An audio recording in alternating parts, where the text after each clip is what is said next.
ماں باپ کے بعد اگر اطاعت کسی پر، اسپیشلی خواتین پر، مردوں کے لیے تو نہیں ہے یہ حکم، خاتون جب باپ کی ولایت سے نکل کر شوہر کی ولایت میں جاتی ہے تو باپ سے زیادہ شوہر کی اطاعت واجب ہو جاتی ہے۔ مثلا باپ بلائے کہ بیٹی میرے گھر آ جا، شوہر سفر پہ گیا ہوا اور بیوی کو کہے کہ میں راضی نہیں ہوں، آپ مثلا ماں باپ کے گھر جاؤ، اور اگر چلی جائے یہ تسلیم کامل میں نہیں ہے۔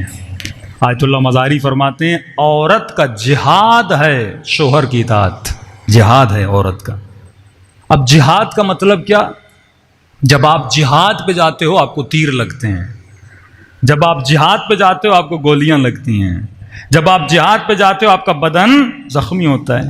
اب یہ تو نہیں ہو سکتا کسی خاتون کی شادی ہو جائے سب کو متقی شوہر ملے، وہ تو نعمت خدا ہے کسی کو با اخلاق شوہر ملے، کبھی کبھی بد اخلاق مرد بھی مل جاتے ہیں کہ یہ تیرا جہاد ہے، اس کی بد اخلاقی بد دہنی پر بندہ کیا کرے؟ صبر کرے۔ اسی طرح مرد کے لیے بھی یہ جہاد ہے کہ اپنی بیوی کی بد اخلاقی پہ صبر کرے۔ آیت اللہ العظمیٰ قاضی جو آغائے بہجت کے استاد تھے، آغا بہجت کے استاد، آغائے طباطبائی، آغائے کشمیری، یہ بڑے بڑے عرفاء ان کے شاگرد ہیں، یہ واحد عالم ہیں جن کے سب سے زیادہ عرفاء شاگرد ہیں۔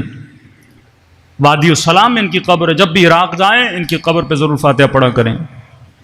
ان کی جو بیوی تھی بڑی بد اخلاق تھی، مشہور تھا، نجف میں مشہور تھا، لوگ کہتے تھے آغائے قاضی بیوی کو طلاق دیں، کہتا میں اس طرح نہیں سوچتا جس طرح تو سوچتا ہے، میری سوچ وہی ہے جو علی نے مجھے سکھایا ہے۔ کہ کیا مطلب؟ کہ ایمان صبر اور شکر کا نام ہے۔ اگر شوہر خوش اخلاق ہے شکر کرو گے ایمان کا آدھا حصہ، اگر بیوی خوش اخلاق ہے شکر کرو گے ایمان کا آدھا حصہ، اگر شوہر بد اخلاق ہے صبر کرو گے ایمان کا آدھا حصہ، اگر شوہر بد اخلاق ہے صبر کرے گی ایمان کا آدھا حصہ۔ کہ میں نے شکر تو کر لیا اب اس کی بد اخلاقی پہ صبر کر رہا ہوں۔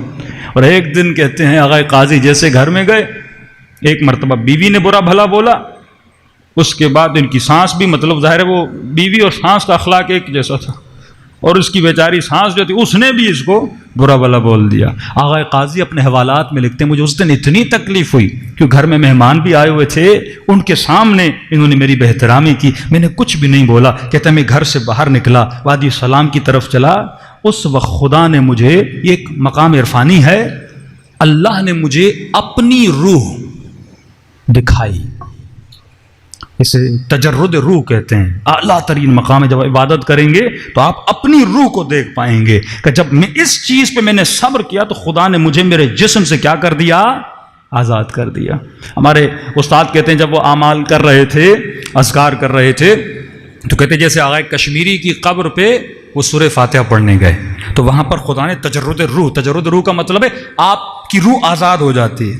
تو کہہ رہے ہیں میں قبر آغا کشمیری پہ کھڑا تھا تو میں اچانک محسوس کیا کہ میں اوپر چلا گیا ہوں اور میں اپنے جسم کو زمین پہ کھڑا ہوا دیکھ رہا تھا۔ جسے تجرد روح کہتے ہیں، یہ بھی ایک لذت ہوتی ہے، روح بندے کی آزاد ہو جاتی ہے جب بندہ اللہ کی اتنی اطاعت کرتا ہے۔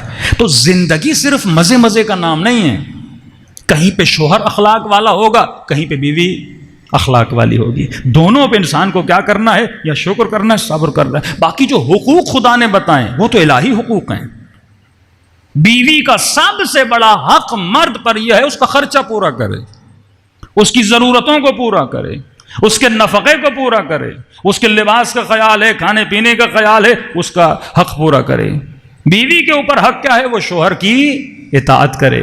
اب یہ نہیں کہ مرد اپنی اطاعت، جب اللہ نے ایک حق تجھے دیا ہے، مثلا مولا علی کو مولا بنایا ہے، ہر بندے پر واجب مولا علی کی اطاعت کرے۔ اب یہ تو نہیں مولا اس چیز سے لیاذ باللہ غلط فائدہ لیں، نہیں، فرمایا اہل بیت کی اطاعت واجب ہے، تو پھر اہل بیت کریم صفت ہے۔